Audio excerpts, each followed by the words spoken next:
تتعطل بسببها الكثير من المصالح العامة والخاصة، وتقطع الطرق وتغلق المؤسسات العامة والمحلات التجارية.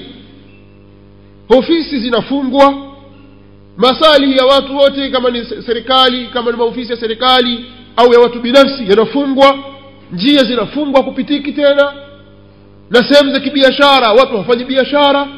Ukifungua duka lako utaibiwa. Na haya ni katika mafasidi. Kwa hiyo watu wazuiliwe na mambo yao. kadhalika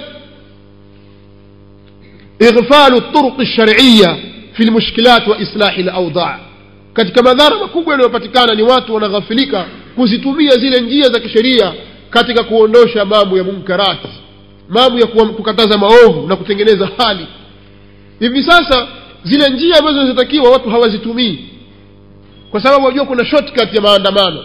Limetokea jambo fulani, maandamano, simngetumia zile njia zinazotakiwa. Lakini njia zile sasa zinakufa, na siku zote inapoingia bid'a sunna inakufa. Watu hawatazusha bid'a isipokuwa wataua sunna kwa kadri yake. Kila bid'a inapozidi na sunna ndivyo inavyozidi kufa. Kwa hiyo ule utaratibu wa kisheria hautumiki katika kuabiri rai au kupinga jambo au kudai jambo. Utaratibu wa kisheria hautumiki.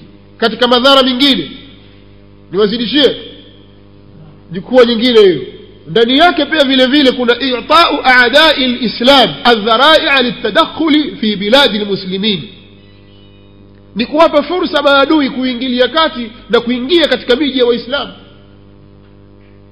Na haya niliyasema katika muhadhara wa jana, namna maadui walivyoweza kuingia, yani nchi za kimagharibi na kikafiri zenye tamaa na mali za watu na zenye chuki na Waislamu walivyoingia katika nchi ya Libya kwa sababu ya maandamano na mapinduzi. Hao wanaandamana, wanapigana, na yule naye anapiga. Kwa hiyo wanawapa fursa sasa, wajifanya wao wanakuja kutuliza amani, kumbe wanakuja kuiba. Nani kasababisha? Nyinyi wenyewe. Tayib, hayo ni katika baadhi ya madhara yanayopatikana. Kuna madhara mengi sana, lakini hayo ni baadhi.